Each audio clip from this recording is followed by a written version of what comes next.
For those of you that are here, in the case that we work on 2119, we are not going to do that today. That will be that'll be a Monday. We'll start with a hearing on 2339, HB 2339. We'll open that hearing and get a brief description on what the bill does from Reviser Reimer.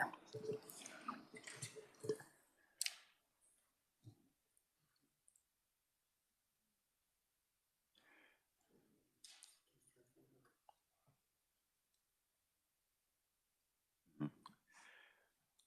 2339. You want to hold off on that? We've got to hear it today, but we'll skip over it for now. Okay. All right, we're not quite prepared for that. We'll start with 2342, HB 2342.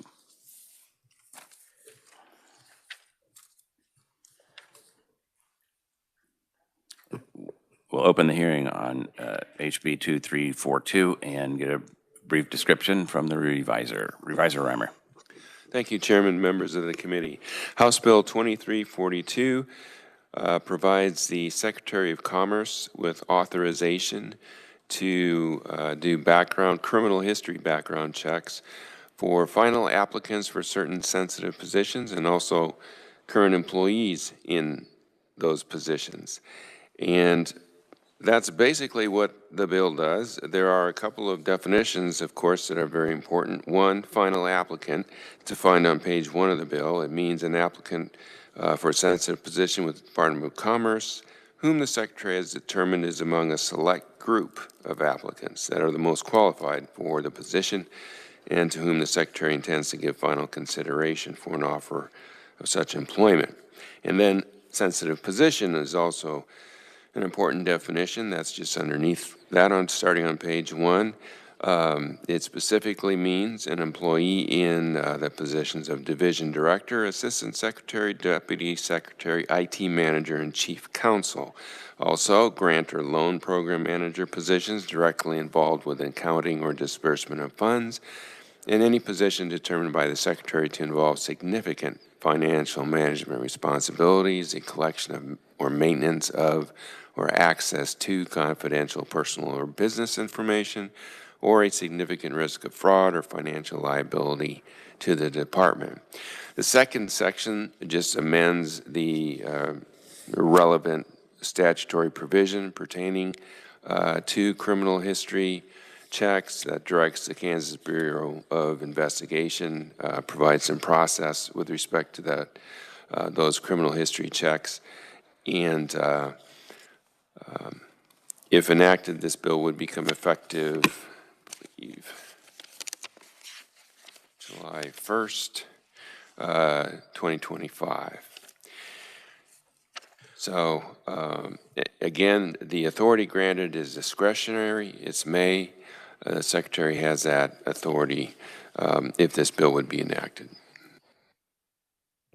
Okay, thanks. Any questions for the Reviser on what the bill does? Representative Williams. Thank you, Mr. Chair. So what would prevent the Secretary right now via statute or federal law from doing this without this?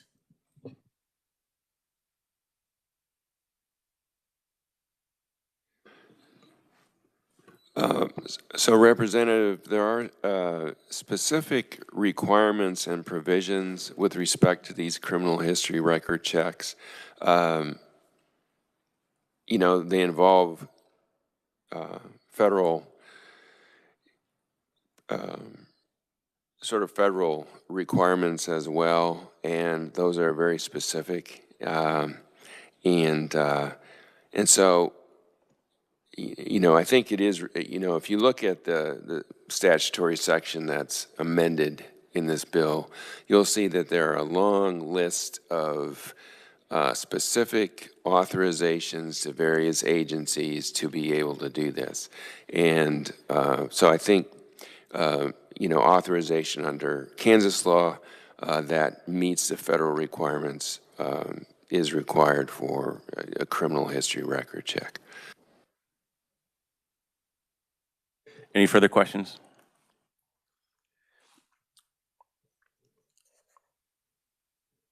right, so I'm seeing no more questions, so we'll go ahead and open proponent testimony. I believe we only have one. Rachel Willis.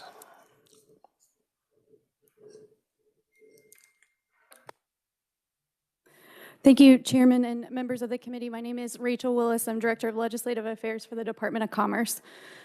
We appreciate the opportunity to testify in support of HB 2342.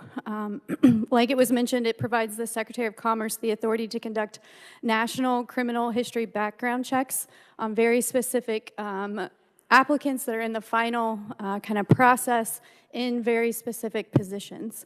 So those specific, or what the bill refers to as sensitive positions, includes division directors, assistant secretaries, deputy secretaries, IT managers, chief counsel, grant and loan program managers, and any position then that the secretary deems may involve significant financial management responsibilities or access to confidential information. Again, these national criminal history background checks would only be required for those individuals who are deemed a final applicant. And as defined in the bill, that is a person in a select group of applicants that are the most qualified for that sensitive position and whom the Secretary intends to give final consideration for employment. So we believe that this will really protect the state as both an employer and the employees. It will promote fairness within the hiring process and reduce the potential for future risk. So happy to answer any questions. All right, committee, I'll open it for questions, but if you recall, this is in response to the Department of Commerce not being comfortable with the ability to do background checks, and so this is just a simple fix, I think. Any questions? All right, seeing none. Is there anyone else here to testify as a proponent? Seeing none, any neutral?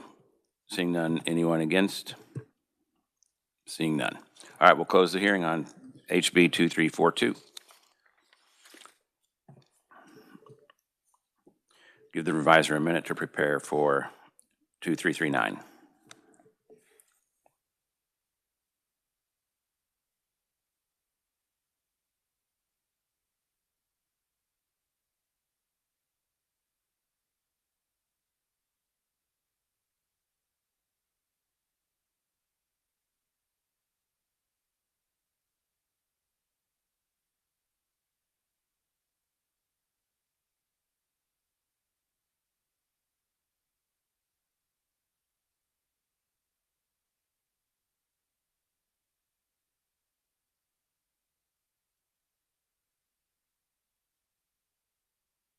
All right, open the hearing on HB 2339, Reviser Reimer.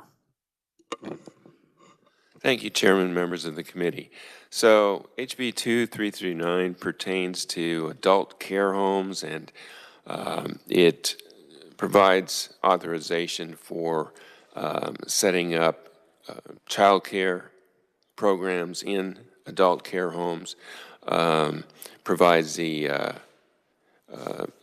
grant awards by the Secretary of Health and Environment, creates an intergenerational child care fund for the purpose of supporting those child care programs in adult care homes. It also makes some changes with respect to scholarships for part-time nursing students and sets a ceiling for the minimum education levels for instructors at nursing schools.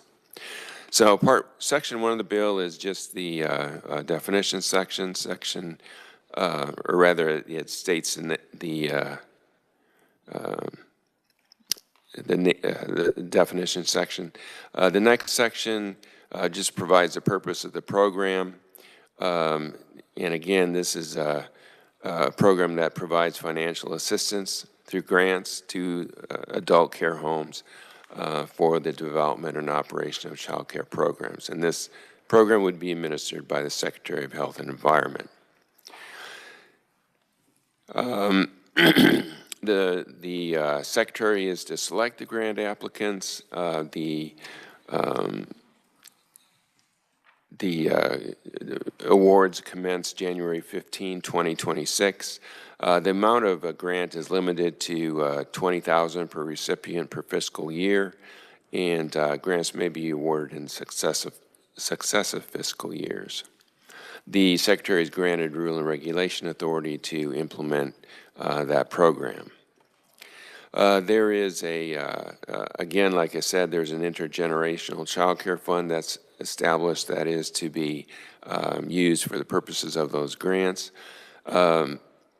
The bill calls for the Director of Accounts and Reports to transfer $1 million to that fund starting on July 1st, 2025, and then each fiscal year thereafter through July 1st, 2027. So there is a inherent sunset in this bill. The Secretary of Health and Environment is required to submit an annual report to the Legislature. That's on page 3 of the bill. Again, the sunset is there on also page 3. The provisions expire on July 1st, 2028. Section 7 there on the bottom of page 3 pertains to schools of nursing. It basically provides that faculty possess a nursing or directly related medical degree that's one level more advanced than the degree awarded by the program. And so additional or more advanced credentials are not required. So that's that limits any requirement for more advanced credentials for instructors for those programs. And the same applies to schools for practical nurses at the bottom of page 4.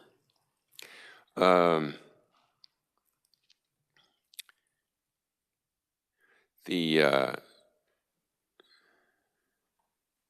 next section that makes some changes there in section 8, page 7, just provides that for purposes of scholarships, the Nursing Service Scholarship Program, part-time students are to receive a scholarship as well, but they're to be awarded a partial prorated scholarship. So there's that change. If enacted, the bill would become effective July 1st, 2025. All right, committee, any questions for the reviser? Okay, seeing none, thank you. We'll open the proponent section, and we will start with KDHE.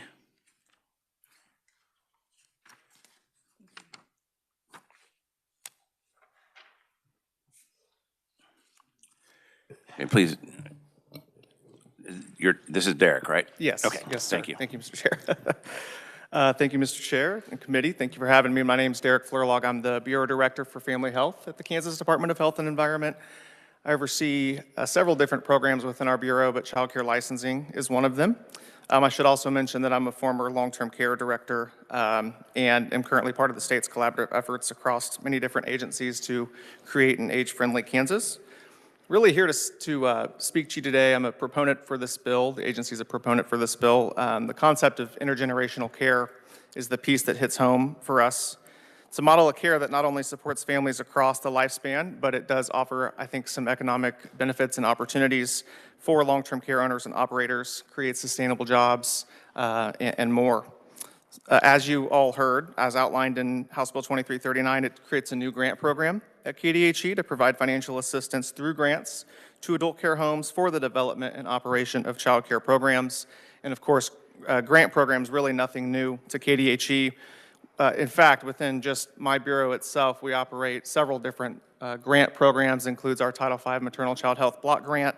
We have our WIC program and child care health and safety grants as well, which operate out of our bureau.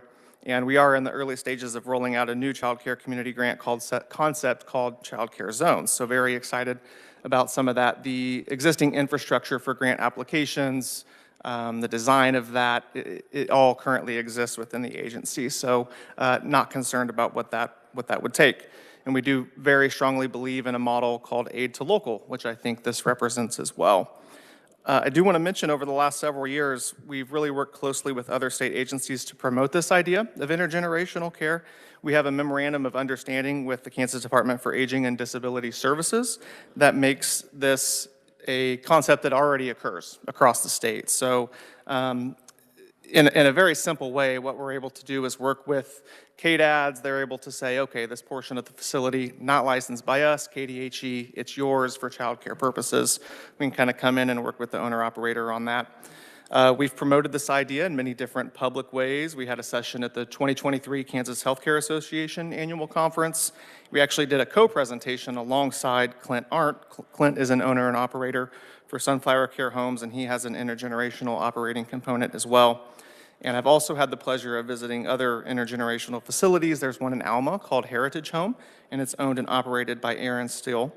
Of course, I want to promote the benefits, the idea of building more child care slots across the state. There's immense potential just in that alone, but I would also really hold steady on the outcomes portion of this, both for children and the residents of these facilities, as well as staff and family.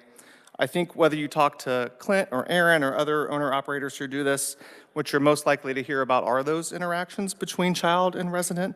When I was in Alma, we had an opportunity to see some of that interaction between residents and the children themselves doing crafts and snack time together, and it's really amazing to see.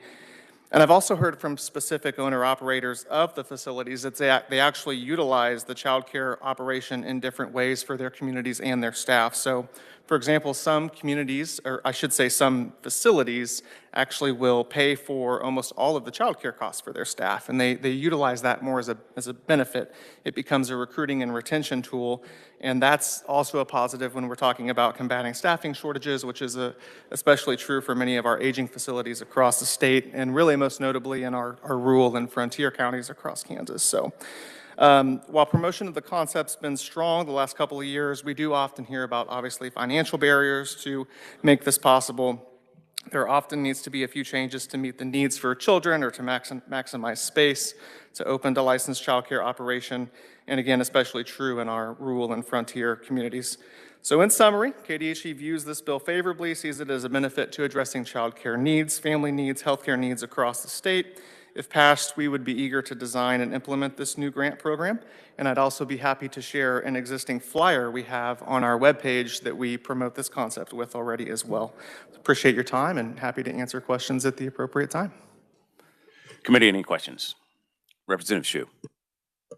Thank you, Mr. Chair. Thank you, Derek, for being here. And I like this idea. I think broadly, I think I just need a little bit more detail, kind of specifically how it works, or maybe kind of more so how these intergenerational facilities mitigate risk. I think anytime you're intermingling more of these kids with more adults, there is a certain type of risk there. I think on the other side as well, like if you're the more active and, I have a 5-year-old, they're running around all the time, I think there's a certain risk to elder adults too, having those intermingling as well. So I would just be curious to see how those risks get mitigated or addressed with this type of facility. Sure. Yeah, thank you, Representative. I think it's important to note that we see them as two separate licensed entities. So there's the portion that KDHE has the authority over, the licensed child care operation, and then we'll just say aging facility operation. And so I don't want folks to imagine like kiddos and residents, just running around the facility. It's controlled by staff because the aging facility also, they have their regulations that they need to follow to keep their own residents safe. For the children, the same thing exists on that end. And so on the operational front for us as KDHE, as the regulatory body, what you'll see is often the child care provider will, we really approach it as a field trip, and they'll tell the parents like, hey, we're mingling tomorrow at noon with the residents. We're going to do snack time, or we're going to do crafts with the residents. And so they kind of communicate that out to the parents. They have the signed forms that, would consider it a field trip. And really, we know that they're just right there in the facility. But they're really two separate, distinct operations where the kids and the staff on the childcare side, they follow those regulations, and then the aging facility has their own distinct ones as well, whether it's, CMS is involved in some, right, KDADs, KDHEs, so. So along those same lines, do you have to do a background check on all the residents if you're going to intermingle? No, you do not, because again, we're considering them two separate, distinct operations, and so a child wouldn't necessarily be interacting with the resident that lives in that intergenerational care without parent approval or notification or some sort of form saying, they're on a quote-unquote field trip or something like that. So the residents, they don't live within the licensed premises, and they don't work in the licensed premises, and so therefore they don't have to have a background check. Representative Clayton. Sorry, okay, so just to make this sure, if we pass this, there is zero possibility that children will be interacting with any residents, especially ones that have, say, a sex offender background? Yeah, the regulations are clear on that, so, Thank yes. you. All right, Representative Penn, then Sutton. I'm sorry, Mr. Chairman, and thank both of you for your questions, Mr. Chair and Ranking Member. How do you make certain of that? You say that the parents have to get on a permission slip for their kids to go and have this interaction, but they don't get informed that they may be around someone with a background that might include sexual offense against children. How do they know that what they're consenting to? It should be informed consent. How do they get the information in order to consent? Yeah, the notification piece on that side would be up to the facility to communicate that if they have residents that indeed have that background. But the regulations for us, the authority that we have control over, are very clear. Children that are interacting with folks with that background, if they don't live or work on the licensed premises, if that makes sense. So there shouldn't be any interaction with that. And the staff, by regulation, have to assure that safety occurs. So we do surveys, we do our yearly annual surveys of the facilities. So they're gonna have all of those policies and procedures in place that we go down and review and say, if that interaction occurs, here's what has to happen. We don't necessarily spell out in regulation, here's what your field trip form has to say, but we check that sort of thing, very closely. Representative Sutton. Thank you, Mr. Chair. That was the majority of my question, but I'm just following up a little bit more. How would there's not a background check for the residents, so how is the facility going to know that? How are you going to know it? How are the parents going to be notified that that's part of the field trip? Well, I think, again, two separate licensed operations. So KDHE is not, we do not have authority over the aging part of the facility, so I can't really speak to the regulations on their side, what the aging component is required to do for the residents that they do or do not take in. And I think it's important so they have the choice of the residents that they want to take into those. And I don't want to make it seem like all of our aging facilities across the state have individuals like that, but there are assurances for parents that the regulations in place keep the operations of long-term care or the aging facility and child care very separate. Our licensed child care facilities and our aging owner operators, they can't just commingle the children and the residents as they please, or even honestly the staff from the long-term care facility side either.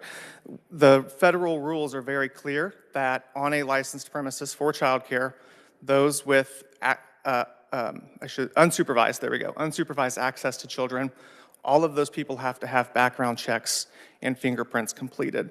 And so there is no interaction with children in an unsupervised manner. That never occurs without a person having a background check and having to go through all the requirements that KDHE has on our side for licensed child care facilities and their providers. So I think there's very clear federal rules, regulations in place that keep those things very separate. And then again, we're coming in, we're doing our annual surveys. If there's complaints on that, we do complaint surveys as well. And so we make sure that those are two very distinct things. But I think this is something that's probably worth my time to look a little bit deeper into, get some assurances for you all as well, so. I would probably agree before making a statement like there's absolutely no chance, because right now it sounds like Yeah, there's a heck of a good chance. There's a very likely chance that the parents might be signing a waiver that they had no idea what was included within that waiver or that permission slip or however we want to phrase that. I'm a little, I'd have to say I'm a little bit concerned about that part. Sure, and if I may respond, this concept, the intergenerational is a model of care, but you could, in theory, have this happen in a licensed childcare home as well, where a licensed provider in a home welcomes in a visitor or somebody from the outside that are around the children. And again, we have very real requirements around if there's unsupervised access to children, these are the things that must happen and must be in place. And we have enforcement actions that we do take on individuals that live and reside or have criminal backgrounds or issues that come up on their background checks where if we find that someone's on a licensed premises and they're not supposed to be, we take enforcement action against that licensed facility. We can fine, and if it continues to occur, we can go down a further path. But there are things in place that prevent this from happening. Okay, now you mentioned backgrounds and fingerprints. I thought there was no background and fingerprint requirement for the members in the aging facility. Correct, because they do not live or work within the licensed child care premises. You see my issue. I see it, but I also want you to, I guess, see the two distinct operations. And so I would encourage you to maybe visit an intergenerational facility to see how separate they are.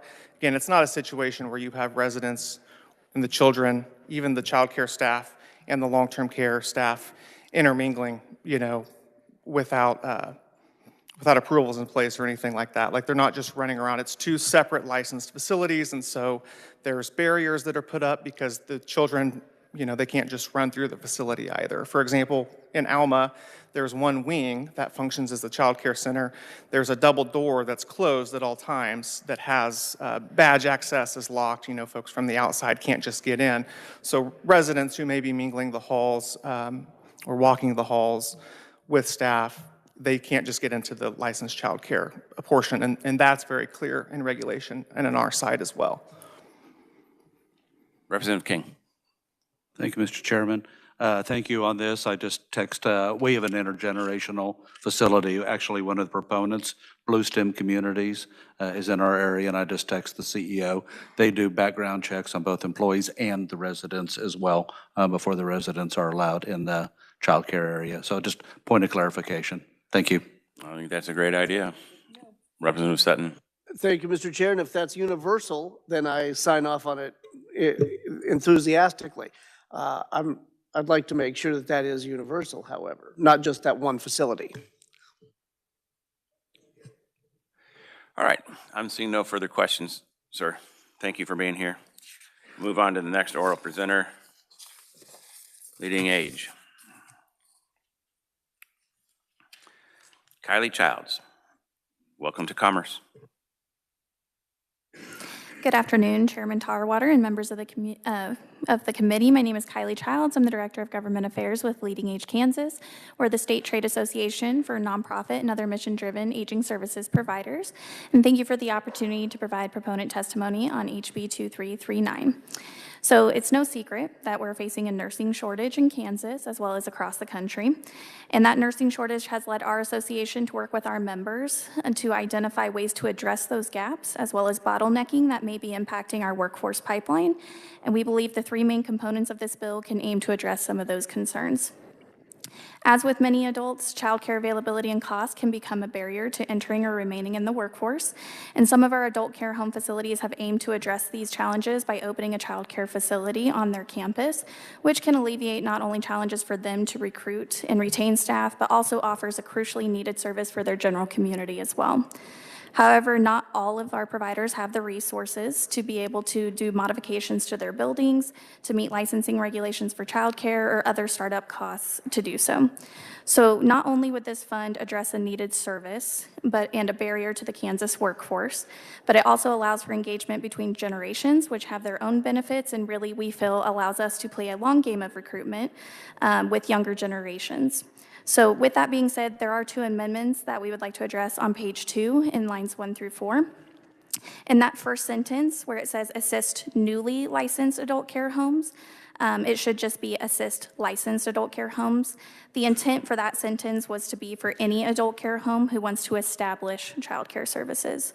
And then on the second line, the word existing just needs moved from its current location and placed between offering and child care services, as the intent was to support those that are currently offering existing services. The next section of the bill really aims to address the decline in the number of nurse faculty we've seen, which are directly impacting admission numbers at our nursing colleges. Currently, the Board of Nursing requires all colleges offering a registered nursing degree program, whether that's an associate's degree or a bachelor's degree, for the faculty to have a master's degree or above.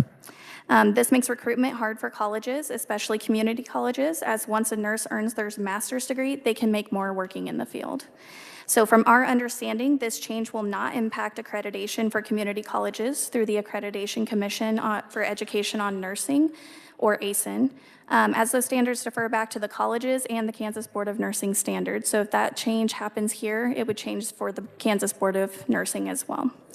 Additionally, the Kansas Board of Regents do not explicitly require a master's degree for their faculty, but instead state faculty must possess 1 degree level higher than what they are teaching.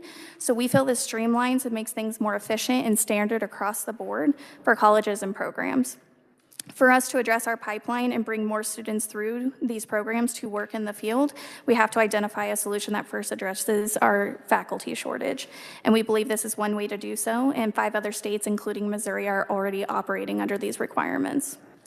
And finally, modifying the Nurse Service Scholarship Act to allow part-time students to apply at a prorated rate will give providers more opportunity to retain and upskill their staff to different positions throughout the organization, while not losing them to full-time programs of a year or more. We cannot afford to lose more staff, but we know the staff sometimes need assistance with being able to afford their programs, and we feel this small modification can address both providers and students' needs. And we would kindly request you support this legislation to help our aging services workforce, which is going to be needed more than ever in the coming years with the amount of age in Kansas that will be in need of services. So thank you for your consideration, and I'll stand for questions at the appropriate time. Committee, any questions? All right, seeing none. Sorry, one quick one. Yeah. Would you be open to amending this to require background checks on the residents? Yes. Okay. No further questions, thanks. Next up is Gretchen Sapp with Paramount.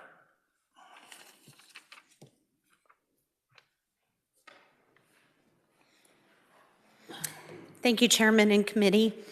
My name is Gretchen. I am the Executive Director at Paramount Community Living and Rehab in Newton. We are a continuing care retirement community that serves about 260 residents, and we have about 300 employees on the campus. I've worked in senior living since 1995 and am passionate about continuing care for our elders across Kansas. We provide independent living, assisted living, residential health care, skilled care, and we do this in a setting that requires an extraordinary amount of staff. To face the challenge of staffing needs, in 2024, in May of 2024, we opened a childcare in the contents of that campus, and it has certainly paid off. So I'm here to support this bill in what it is speaking to the Intergenerational Child Care Fund, as well as the Nurse Scholarship. In the Intergenerational Child Care Fund, we see the need for those funds available as we opened ours, both for what we've opened and for the future of that. The intergenerational benefit is extraordinary. We are able to keep those two very separated, and to answer the question I heard just a little bit ago, we do sex offender checks on all the residents, and they cannot interact with somebody if we do not have that background check in place. We have to do background checks on our staff as well as the residents. But the benefits have been amazing. I wish you could see what happened on Veterans Day. We had toddlers that made and crafted cards and took them and delivered them to the residents who were veterans. And the joy that brought to the residents was something that you can only see if you are there, and it was palpable. The other benefit that we see is we had many people that could not work because there was no childcare available in the county, and we have been able to retain staff who have grown their career because there is childcare available there. We have been able to hire new staff because there is childcare available there. So I would ask you to strongly consider this and pass this. On the scholarship piece, a major barrier that we run into is the retention and helping students develop their careers. We have quite a few LPNs and CMAs who want to continue their education and become registered nurses. Sometimes it is simply not possible for them to go full-time, and they need the access to funding available at a part-time schedule. So if we can join together, we would be able to retain more staff and attract staff that we can help them as they advance their career and become a nurse while working in a long-term care facility here in Kansas. I'm happy to answer questions if you have questions, and thank you for taking your time to listen to us. Committee, any questions? Representative Williams. Thank you. And my question is just really basic.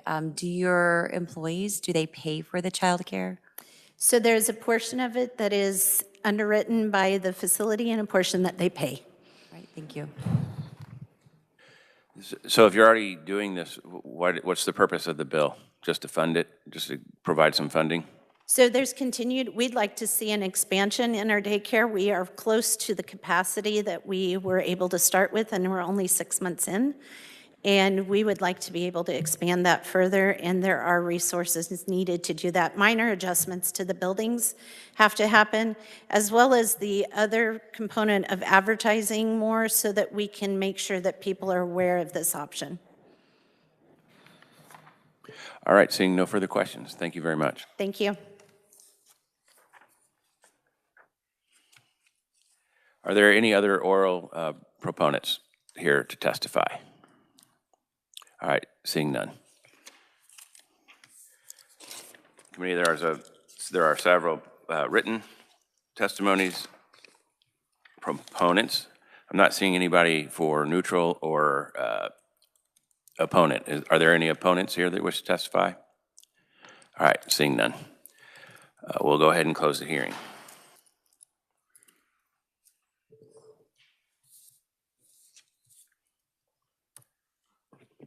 All right, committee, we've got some time, so we're going to try to work a couple of bills so we don't have to come in early on Monday.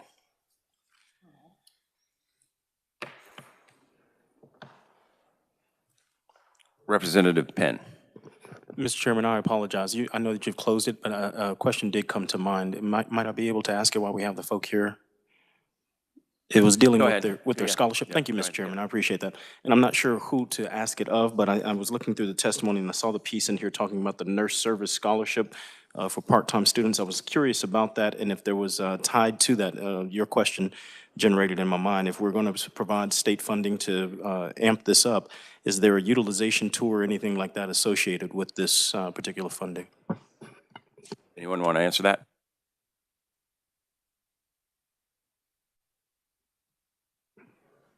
Are there any takers that could explain that piece?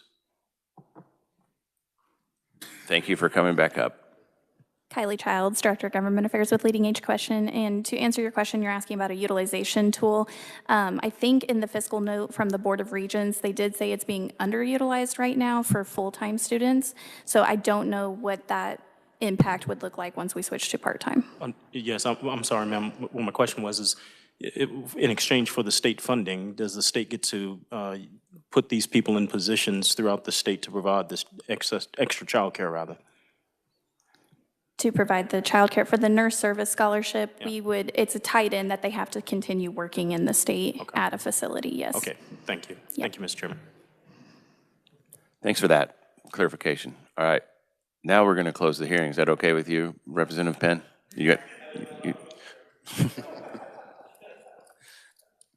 All right, we're going to begin working on a couple of bills here. What's the first one?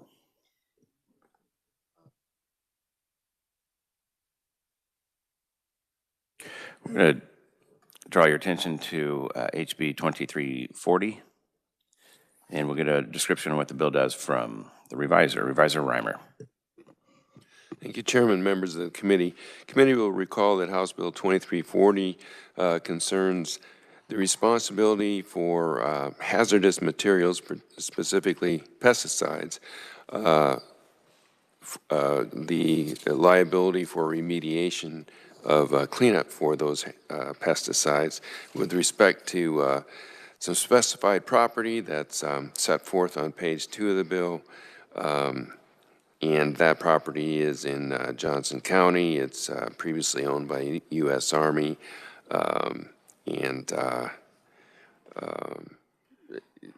The pesticides at issue were applied prior to 2005. And with respect to that property, there is a retroactive provision that no liability would be incurred for those pesticides that were applied by the U.S. Army. Any questions what the bill does? All right, seeing none. Any discussion on the bill? Representative Shu. Thank you, Mr. Chair. I have an amendment. It's the industrial one. I can explain it. Do you want to explain it while he hands it out? Okay, go ahead. Yeah, it's a pretty basic amendment as he passes it out. It just, I know that the hearing was a little weird in that we get 20 years of history in kind of a 45-minute hearing, but it seemed to me pretty obvious that if they were not that far apart, and so this amendment literally just says that this new provision only applies to industrial land and buildings, industrial purposes or industrial buildings.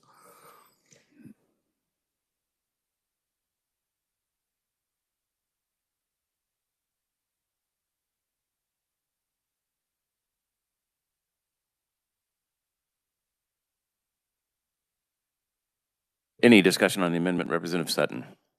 Thank you, Mr. Chair, and this is probably for the maker of the amendment. One of the things that sort of came out in the questioning, and it wasn't extremely clear to me, was the concern that perhaps one day down the road, and this could be an infinite number of years apparently with this chemical, somewhere down the road, this land may be something other than industrial. 100 years, 1,000 years, I don't know, a long time down the road.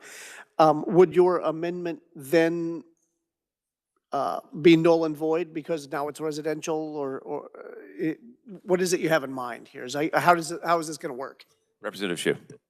Thank you, Mr. Chair. So the way that this is written is that only this exclusion that they're asking for would apply if it's used for industrial purpose or industrial buildings. If it later becomes residential, then this exclusion no longer applies, and so they would have to remediate. But right now, it seems like they don't have to remediate, and so as long as it's industrial, they don't have to do further remediation.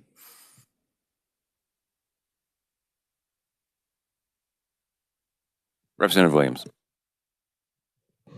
Thank you, Mr. Chair. Does your amendment include commercial, or is it strictly industrial? It's strictly industrial. I'd be open to kind of having a conceptual amendment as an addendum or substitute motion to make it industrial or commercial. Would that be, okay, I would like to make a conceptual amendment, I suppose, that it applies to both industrial and commercial purposes or industrial commercial buildings. Okay, so we don't have a second yet on your amendment, so you can make whatever changes you want until you move I it. would like to make that change, and then we'll get a second. So the amendment is now for industrial or commercial? Yep. What other classifications are there? Residential. Go ahead. Just to clarify on this change to the amendment, it would be industrial and commercial, or industrial or commercial? That'd Thank be you. up to the reviser. All right, so it's industrial. Any other discussion on this amendment? I can tell you I had a conversation today, and evidently that there was discussion last night because of what was said yesterday in the committee, that as long as they would commit to only doing industrial, commercial, and no homeowners, there was a comment made that they would sign off on it today. Evidently, there was a phone call last night, and they were going to agree to that, but that in and of itself would not be enough, and they would have to do something else. So I don't know that we should change this, make this change, because it's, KDHE is still they're not working with them.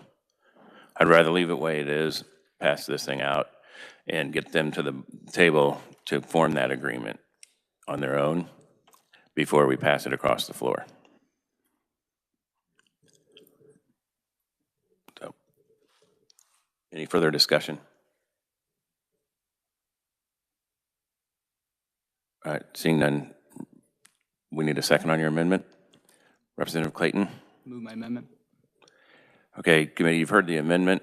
All in favor say aye. All against say no. No. The noes appear to have it. The noes do have it. Any further discussion or suggested changes? Representative Penn. Thank you. Mr. Chairman, I would just make the comment to the representative to hold on to the amendment for floor action if necessary, yeah. Sure, that'd be a good idea.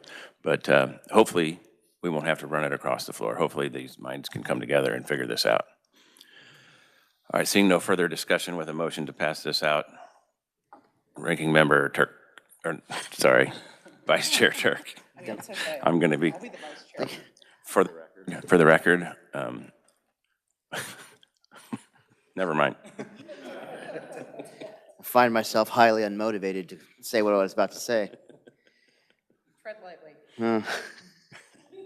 Thank you, Mr. Chairman. I move that we pass out House Bill 2340 favorably.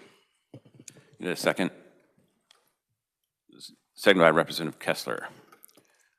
Seeing no further discussion, all in favor say aye. All against say no. Motion passes.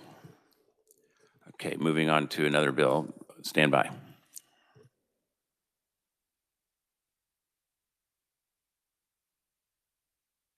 Draw your attention to HB 2343, which is the home-based business bill. And we'll get a brief description from the reviser on what the bill does. Thank you, Chairman, members of the committee. House Bill 2343 creates the No Impact Home-Based Business Fairness Act. It provides some relief for municipal regulations with respect to home-based businesses. And that's what the bill does. This discussion on the bill. Representative Melton. I did some looking last night, and I just am trying to understand the process, I guess. So this bill started in local government February 6th. We had a hearing on it on February 19th, and then it was sent to appropriations, and then it was sent back to local government where it died. So why would it be brought here instead of, I'm just trying to understand the process, why it would not have gone back to local government.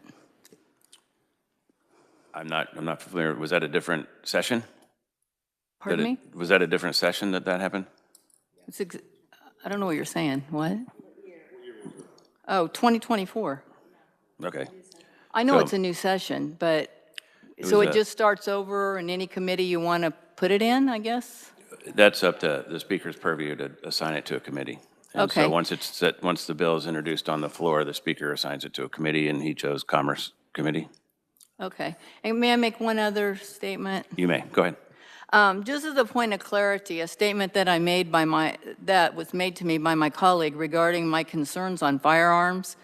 If you go to the hearing on February 19th of 2024 and go at the 23-minute mark, you'll hear, this is a quote, "A right to make money, the bill becomes a safety issue," talks about becoming an FFL, which I don't know what an FFL is, to legally buy and sell guns and shotguns, and this must be done from the home, protects mothers, households, and people, and ensures the right to make a living. So that's where my concern came from when I was scolded that firearms are federal. I knew I had heard this on this bill and didn't really understand, couldn't recall where I heard it until I listened to it. So if you want to go back and listen to it, that's what the testimony was. Thank you. All right, thanks for that. Thanks for that clarification and answering the question. Any further discussion on the bill? Representative Poskin. Thank you, Mr. Chair. Did we get clarity on where HOAs would stand in this? Because I had an HOA president in my district reach out to me, and if I see it correctly, they would be exempt from this, and that they would then potentially be the arbiters of codes and so forth in allowing businesses or not? I believe we have an amendment to clear that up. Isn't that Representative Williams? You want to answer that question? Would you like me to offer my amendment or answer the question? Let's start by answering the question, and then you can offer the amendment when Representative Poskin is complete.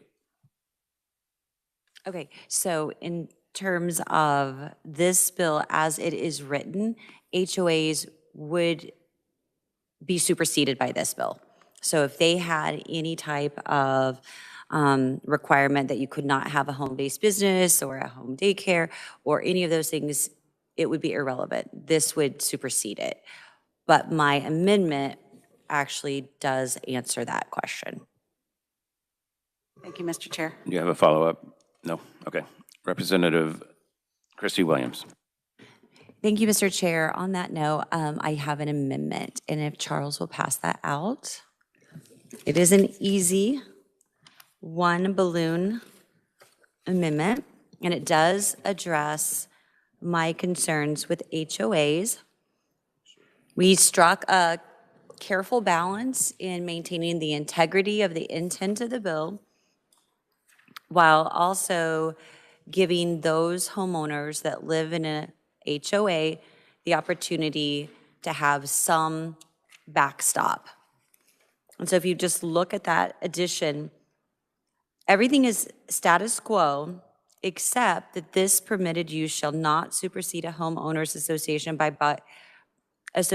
bylaws if there is a clear, directly applicable restriction and there is a reasonable likelihood that the business activities of the no-impact home-based business or rural no-impact home-based business are likely to not be consistently compliant with the requirement of the act, such as the traffic and parking.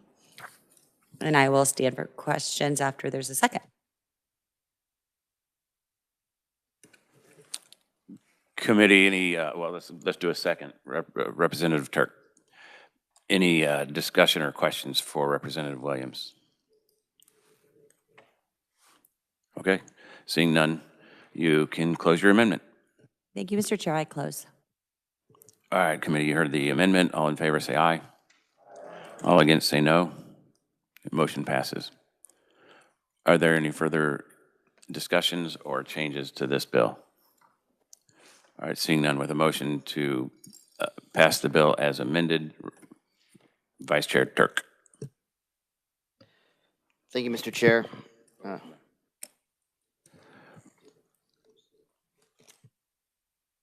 I do have an amendment, a correction amendment, just really quick. Okay, go ahead, Charles.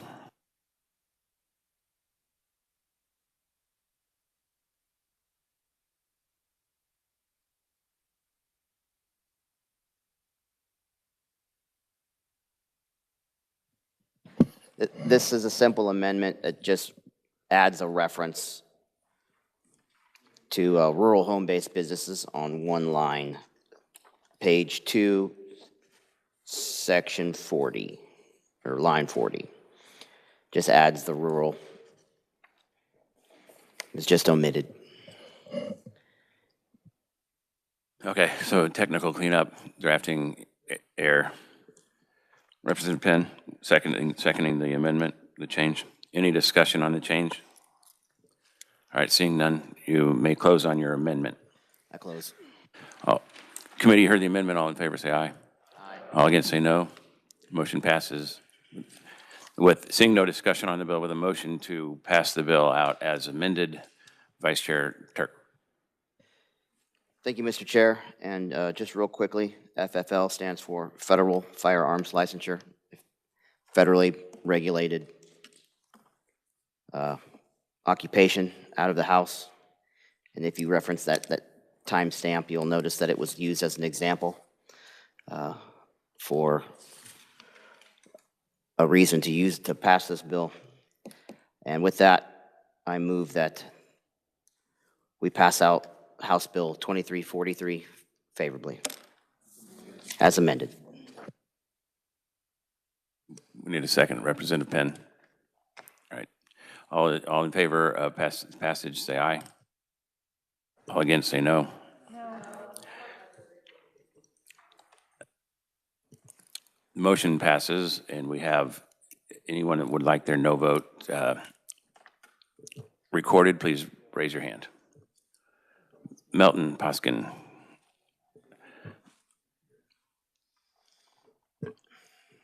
Clayton.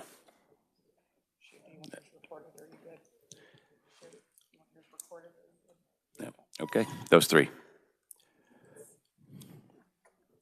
What's up next, Charles?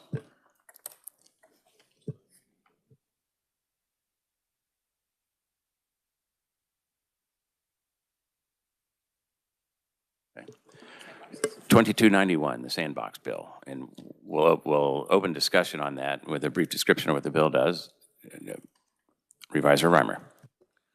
Thank you, Chairman, members of the committee. The committee will recall that this bill, HB 2291, sets up a sandbox program overseen by the Attorney General, and that program offers regulatory relief to innovative offerings by businesses, specifically relief from specified regulations or other requirements for a period of time for consumers to be able to participate in the offering as approved by the program. Any questions for the reviser on what the bill does? All right, seeing none, any discussion on the bill? Representative Hsu. Thank you, Mr. Chair. I have an amendment. You want to take a stab at explaining it? Pass it out? It's literally just striking "or virtual" on page 4 of the bill. Just quite frankly, I don't know what "or virtual location" in the state means. And the more I thought about it, I mean, we give kind of residency requirements for tax credits all the time. This is kind of like a credit just for regulations, right? And so I don't really hate the idea of requiring a physical location in Kansas if they want to take advantage of this either.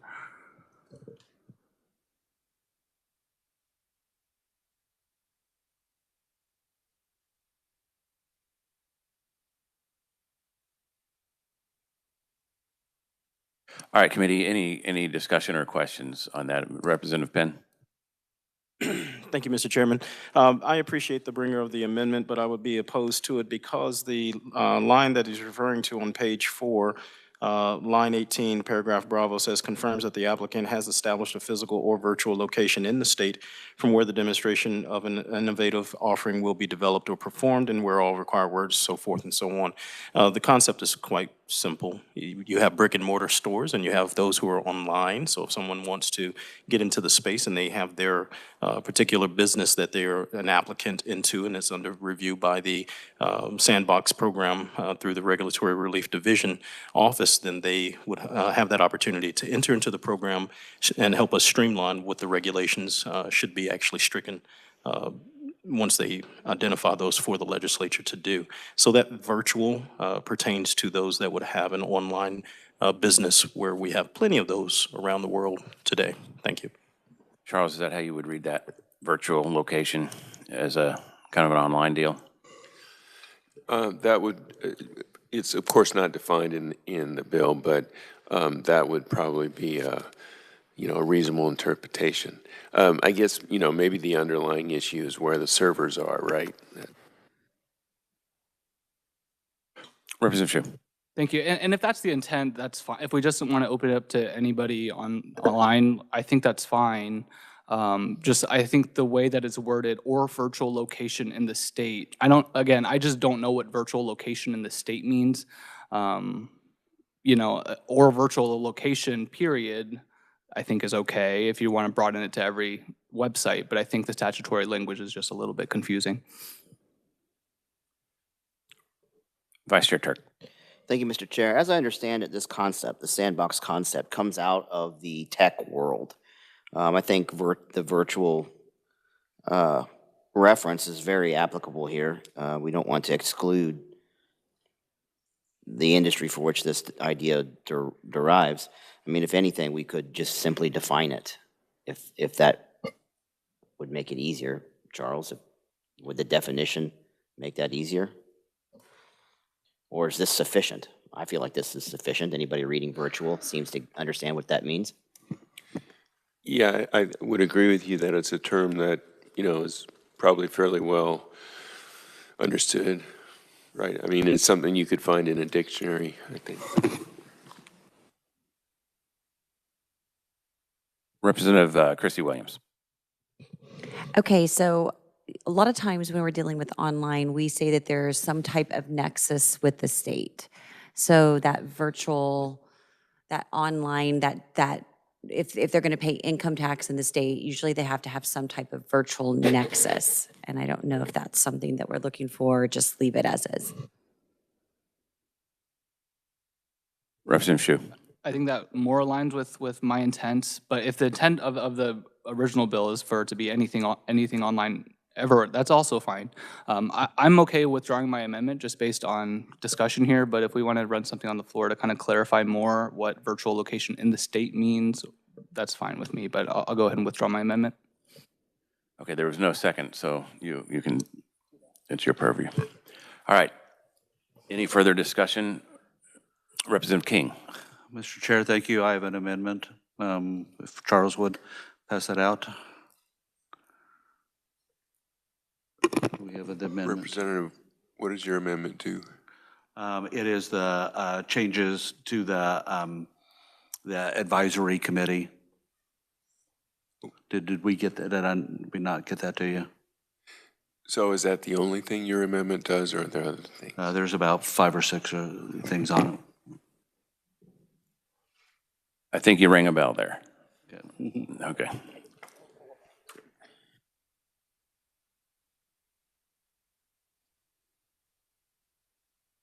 Representative, you want to kind of walk through what it does, or do you want the reviser to do it for you?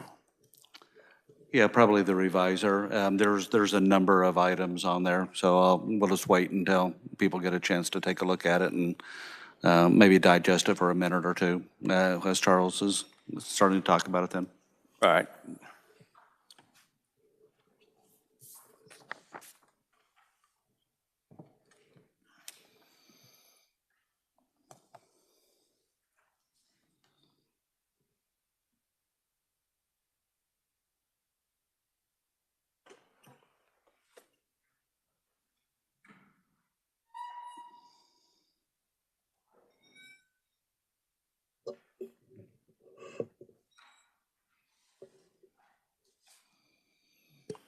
Okay, Charles, you're up.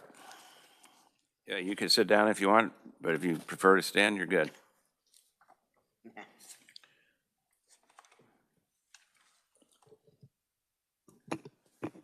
Thank you, Chairman. As Representative King mentioned, this amendment does a number of things. First of all, it changes the membership of the General Regulatory Sandbox Program, as he advised. That's changed from 11 to 9 members. You can see that page on that change on page 2 of the bill. Lines 24 there and lines 26. So members who represent business interests are reduced by 1, and members appointed by the director who represents state agencies is reduced by 1. Second thing the bill does is this amendment does is it increases the length of the sandbox trial period from 12 to 24 months. You can see that on pages 8 and 10 of the amendment.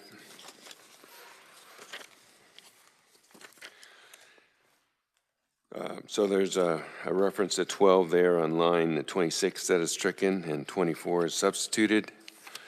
And there's another reference to 12 months, actually several references on page 10. Those are all changed to 24 months. Third thing this amendment does is it limits staff appointed by the Regulatory Relief Division to 1 full-time and 1 part-time employee, unless additional employees are requested and approved by the appropriations committees. And the specific text for that, you can see on the bottom of the first page of the amendment. Appointments of employees by the Attorney General or by the Director and approved by the Attorney General shall be limited to 1 full-time and 1 part-time employee unless additional staff is requested by and authorized pursuant to appropriations as approved by the House Committee on Appropriations or the Senate Committee on Ways and Means. So that's how the amendment reads currently.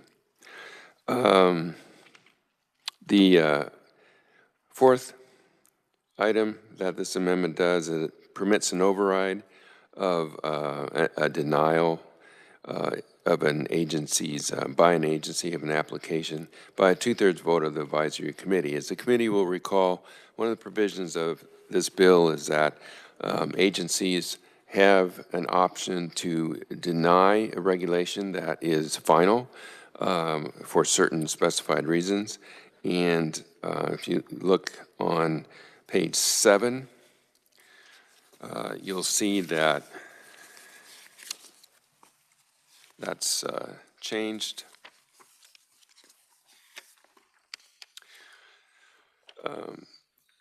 That's changed by adding additional text that, respect to the fact that the Regulatory Relief Office is obligated to not approve an application that's been rejected by an agency for the specified reasons unless the advisory committee recommends the application is approved by a 2/3 vote.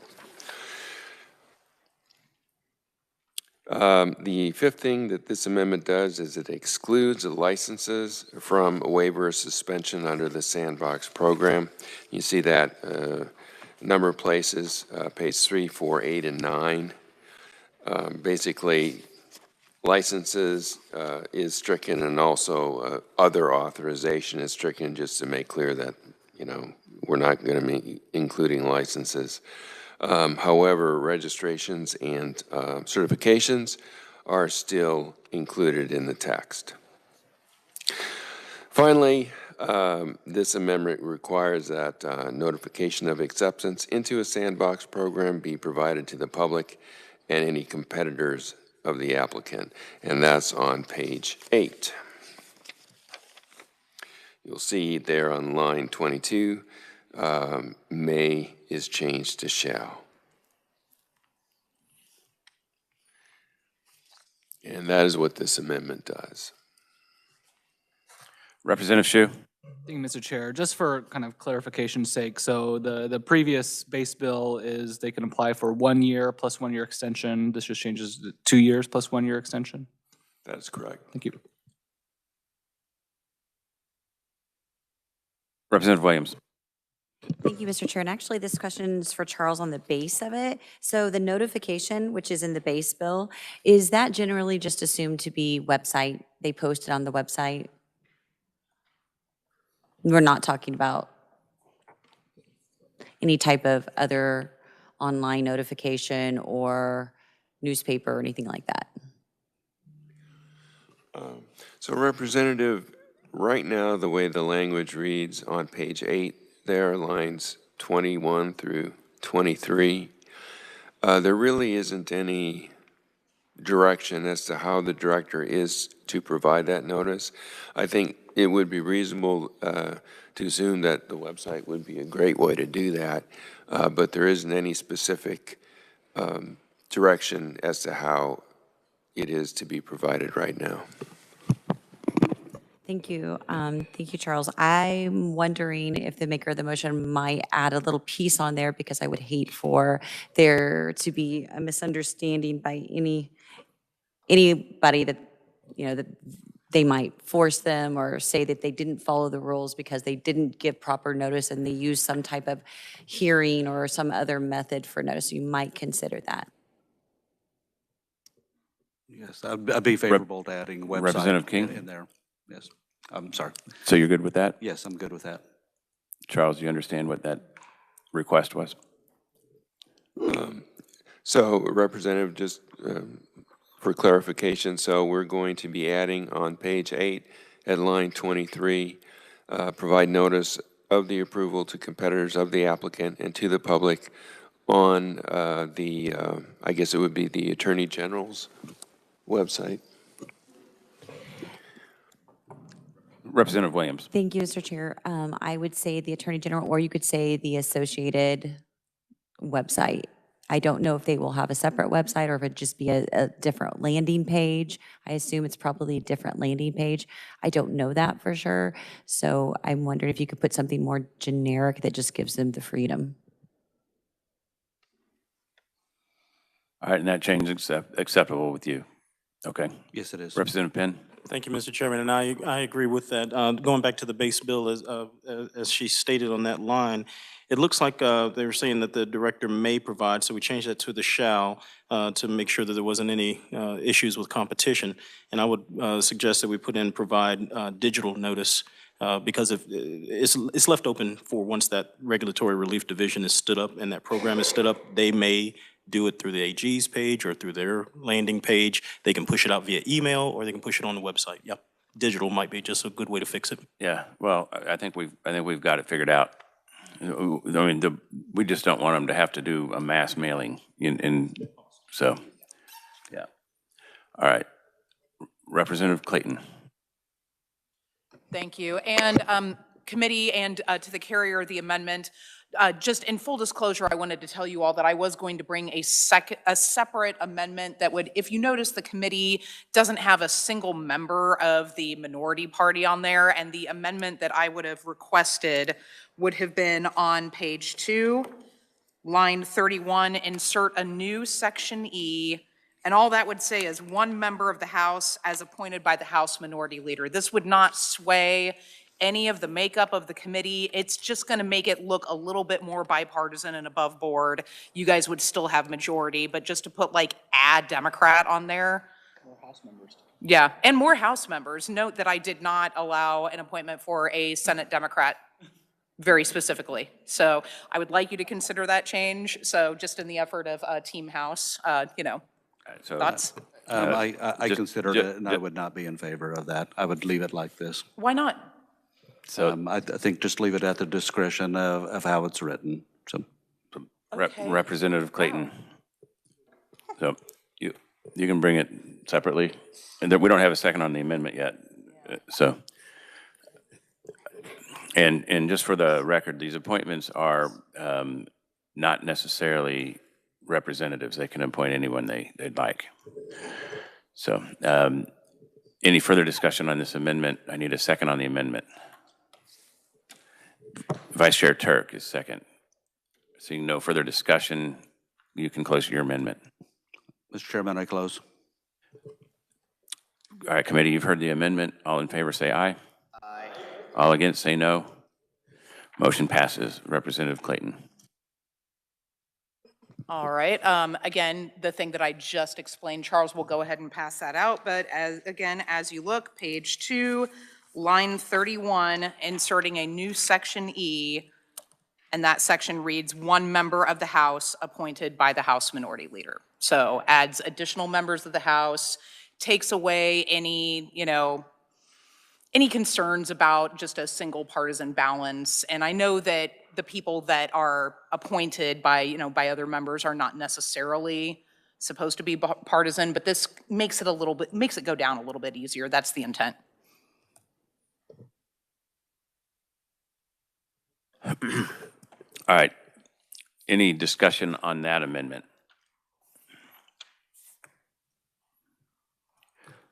I have a question for you. If the amendment goes on, are you going to support the bill? It depends on if any other amendments go on afterwards, or if we have any weird amendments on the floor. So assuming there's not, you'll vote for this bill with this amendment To pass it out of committee? on the floor. I really don't think it's appropriate in the rules to say that. Chair Tarwater. I make the rules in this room. It's Valentine's Day. I want to play coy. All right, seconded by Representative Osmond, or do you have a question? All right, Representative Osmond. Thank you, Mr. Chair. Not seeing the amendment, I don't know how it's phrased, but if we are going to add that in, and we've just previously put in an amendment, moving it down to 9, we might need to modify it to 10.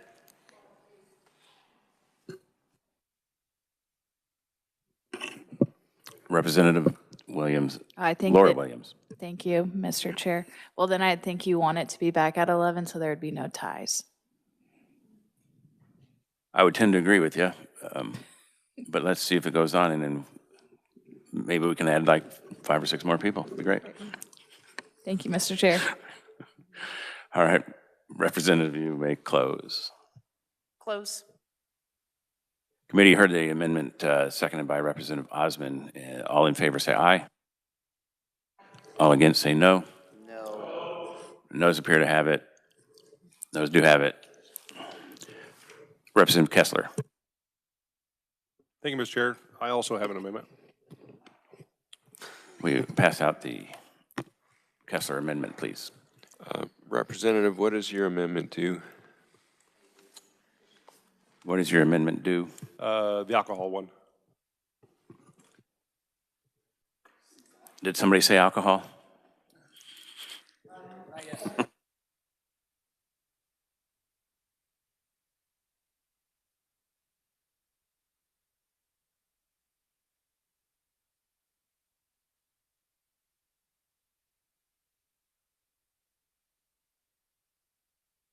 Representative Kessler, would you like to explain your amendment as he passes it out? I would. Thank you, Mr. Chair. So just kind of like we've talked in the past when we've talked about this bill several times, what this does is it kind of, it excludes from the sandbox our 3 main liquor acts. It excludes the Liquor Control Act, the Kansas Club and Drinking Establishment Act, and also the Cereal Malt Beverage Act. The reason for that being is that as a lot of you people that have been around for a while understand when we start talking our alcohol laws, they're very complicated, they're very intertwined, and they're very interwebbed with each other. You can't change the Cereal Malt Beverage Act without actually conflicting with a bunch of changes in the Drinking Establishment Act either, or one of our other various acts that we have past that. It gets to be every time we touch that, we have some unintended consequences that I don't think we've ever run a bill that we haven't had to come back once or twice to keep fixing because of the complication of all these intertwining together. So this just excludes that from the sandbox side of it. All right, I tend to agree with you on the fact that they're very complicated, intertwined, and the industry is pretty fragile, and they want to protect it. So, Representative Penn. Thank you, Mr. Chairman. I wanted to, as the bringer of the bill, I wanted to let the committee know that I do support this particular amendment, and I would like to second it if that's all right. All right. Representative Sutton. Thank you, Mr. Chair. I believe that this amendment will get in the way of my my regulation-free drinking zone bar. Is that right? Is that what you're trying to interfere with? Representative I am Kessler. not, sir. Oh, yeah. No, I have no HOA. This will be fine. All right. Thank you, Mr. Chair.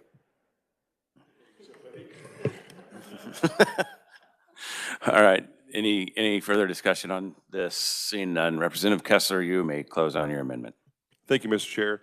Yeah, I just want to reiterate again. I mean, so several of you people that have actually worked on some bills with us in the past understand that usually after about 6, 7, 8 months of working on the bill, that is I get the same reaction like, crap, if I would have known it was going to be like this, I wouldn't have even asked you to, look into this change. So this will just kind of just take that part off the table. And with that, Chair, I close. All right, committee, you've heard the amendment, seconded by Representative Penn. All in favor say aye. Aye. All against say no. Motion passes. Is there any further discussion on the bill? Mr. Chair, sorry. Representative Kessler. I'm so sorry, Mr. Chair. I wasn't recognized there, but actually I have another amendment just for you to consider. Go ahead and hand that out. And do you care to explain the amendment? This excludes representatives from having open drinking areas and no, what this amendment does, and actually this one just came to me because one of the conferees had made a comment about if we've had some bills in front of us before and we either did not act on them or we rejected the bills, probably for some sort of a purpose. And so if the legislator has heard a bill, that's identical to what the sandbox wants to be, and the House or the Senate has rejected it, it hasn't crossed the line, or it dropped dead, or whatever that reason be, and that it wouldn't be available to come back around the legislature's intent of not having this and go through the sandbox process.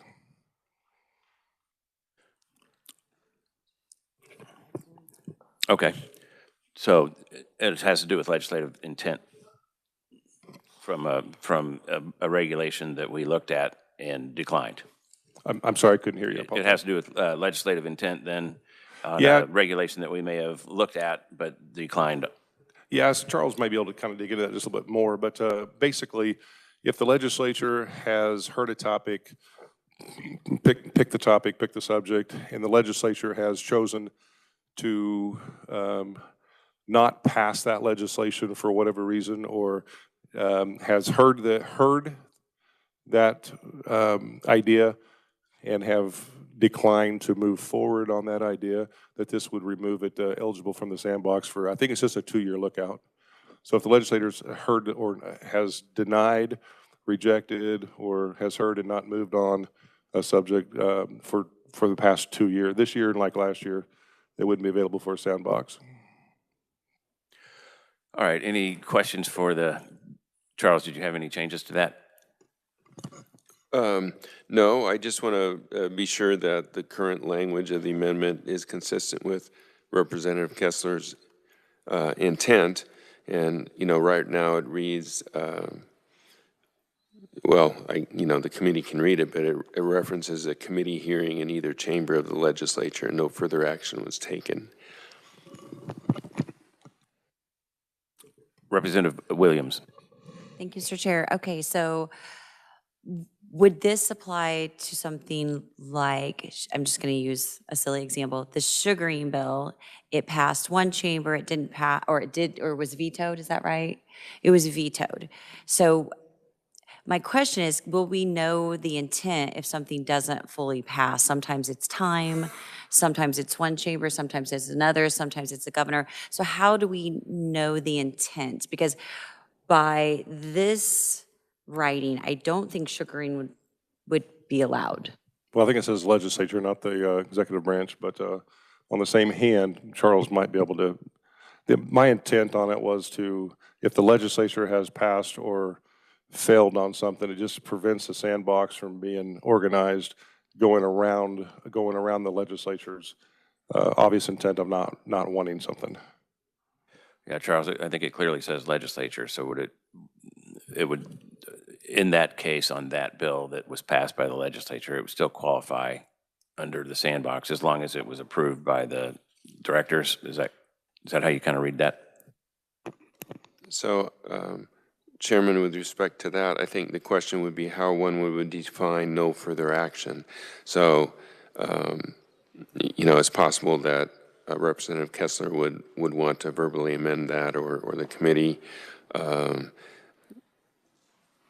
to make it clear, what no further action would mean.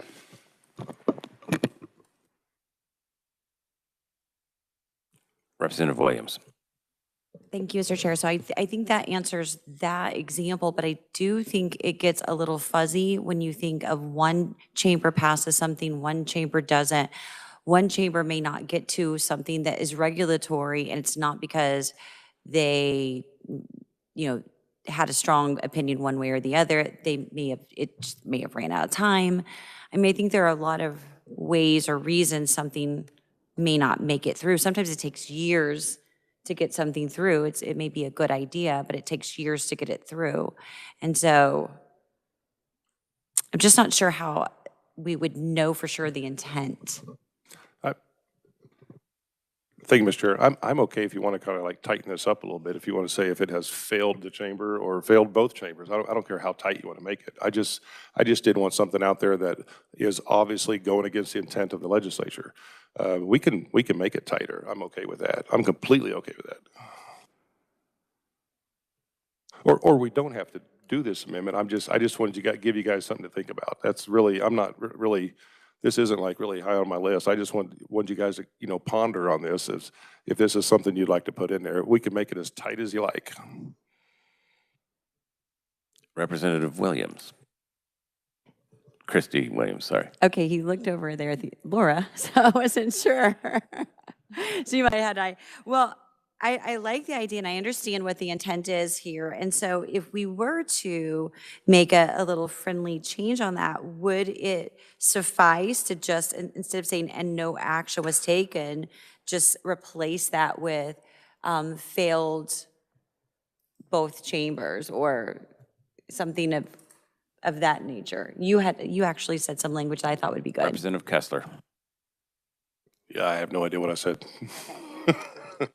Yeah, none of us were listening, really.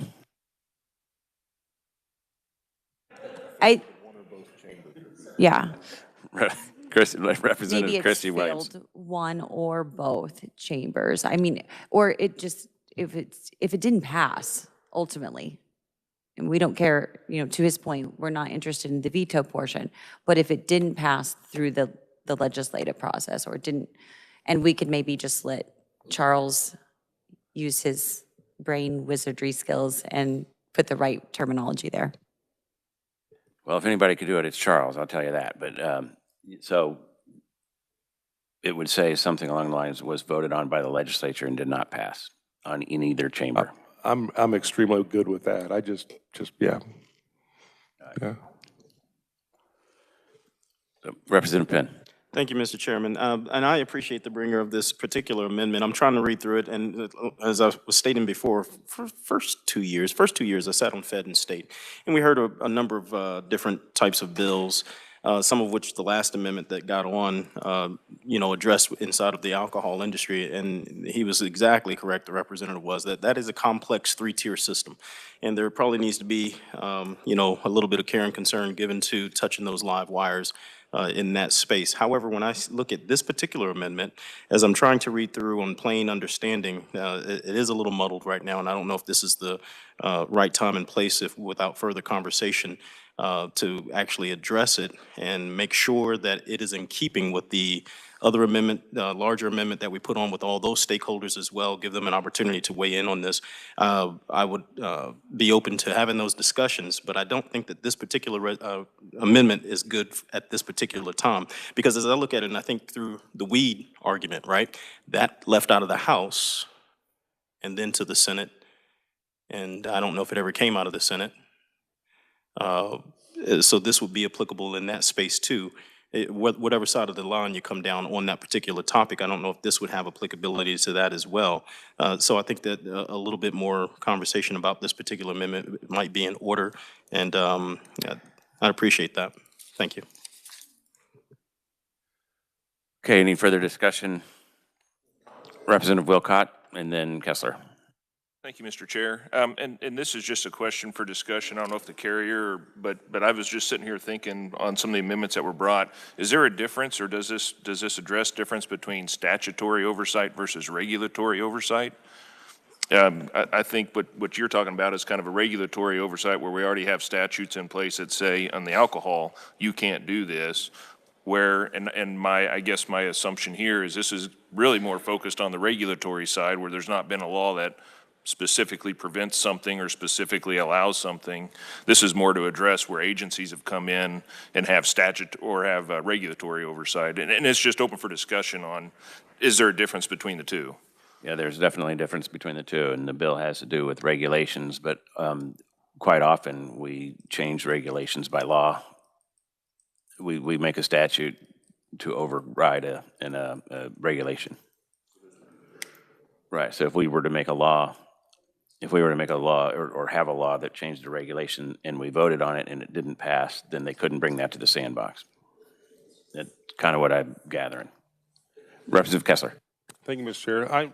I'm perfectly okay if the body wishes for me to withdraw this one. I'll withdraw it. I just wanted to give you guys something to think about. I think it's something that should probably be addressed if there's to keep this group or keep this sandbox from going around our legitimate intentions of not doing something or inaction. I just think it's something we should think about. And if we want to take it to the floor later, we can. So I mean, if it's the will of the body, we can not move on it. But all right, Representative, so far that we don't have a second on your amendment, so you can withdraw it at any time. Representative Williams. Christy Thank you, Williams. Mr. Chair.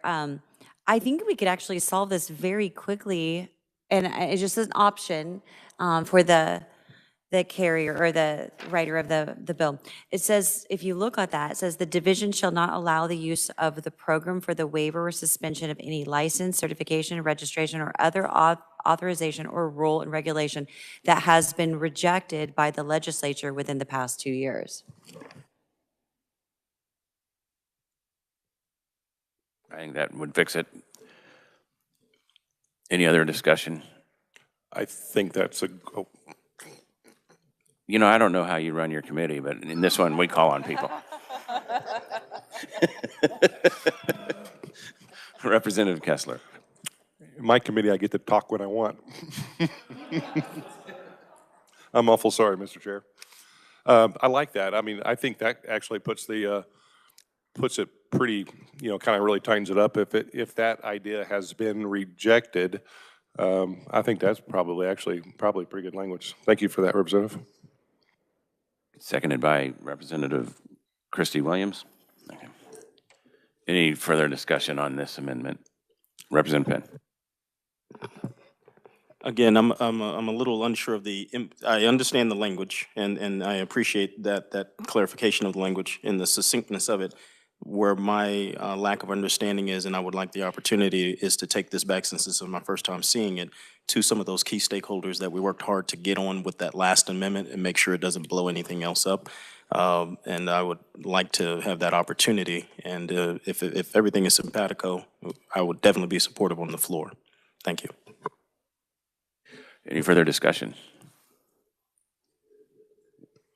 Mr. Okay, seeing no further discussion. Representative Kessler. Yes, Mr. Chair, thank you. Actually, I was talking with the person that seconded that as well. If it would be okay, I'd actually probably just like to withdraw this amendment, and we'll kind of take another look at it, and we'll maybe be on a little clearer page, a little bit more clean. If we move forward with it, maybe we'll bring it to the floor then. But give us some more discussion on it. Is that okay? And with that, I second? withdraw. Okay, is that okay with the second? Yes, absolutely, but I would ask that if it'd be okay, Charles, go ahead and drop that language and forward it to Representative Kessler and Representative Penn. All right, so I think that would be a good change if we can find a meeting of the minds there. All right, any further discussion on the bill? Representative Laura Williams.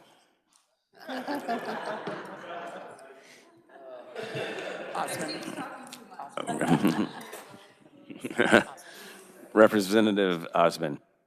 Thank you, Mr. Chair. I'll discuss the bill as a whole. Actually been a lot of great discussion, and some of the amendments I've agreed with, some of them I've not, but I mean, fundamentally, overall, I'm going to have to vote no on this. And there's a wide variety of reasons why I would, but I'm going to just sort of highlight two of them. One of them is the constitutionality of this bill. I question its constitutionality. I'm not saying it's unconstitutional, but I am saying that there is a question. And the AG's office was supposed to get back to us with their interpretation of the constitutionality. They didn't do it. Though, frankly, I don't know how much weight we can put into their interpretation of the constitutionality of something that's going to be under their office. So I would certainly love to have outside opinions on that. The other part of this is the question of what is this for? What is the regulation itself for? And it's supposed to be for innovative businesses, innovative concepts, and yet we have in here discussion, we changed the amendment from may to shall as far as competitors go, but it was brought up in the original hearing, the question of, is this an innovative topic? And if there is, why are we having competitors? Why isn't this a unique business that's being discussed? And if it's not unique, aren't we just creating winners and losers through the governmental sandbox program? Because there are competitors, and we're giving a distinct advantage to one particular competitor. That's just on the regulatory side. And then on the safety side, there's no liability associated with it under this bill, which means that regulations were created in blood in some cases, and we could be bypassing that. So for those reasons alone, I can't support the bill regardless of how it gets amended in favor or not in favor or better or worse. Thank you. Representative Clayton. Thank you. And what will probably come as no surprise, I will be opposing this bill. I made an effort to see if you all would be inclusive, but again, in the spirit of making love life analogies, if he wanted to, he would. You guys didn't want to, so I'm not going to settle for something bad. I'm just going to go ahead and say no out of self-respect. There's a lot of material there. Yep. So. Do with it what you will. Holy smokes. Okay, so seeing no further discussion on the bill with a motion to pass favorably as amended, Vice Chair Turk. Thank you, Mr. Chairman. I move that we pass out House Bill number, not this one, 2291, as amended favorably. Seconded by Representative Penn. Representative Penn, seconded. Yep, seconded by Representative Penn. All in favor of passing as amended, say aye. All against, say no. Absolutely not. The ayes have it. The motion passes. Okay, we had one absolutely not. Okay, committee, I want to, we've got a couple of large bills coming up on Monday that we're going to work, I think. So I need to go through them. I need to make sure that we're going to work them. And in the case that we're going to work them, both of the big bills that we still have left, we may come in at 1 o'clock on Monday instead of 1:30. So watch your emails, and we'll get you notified as soon as we know. With that, we are adjourned. See you Monday.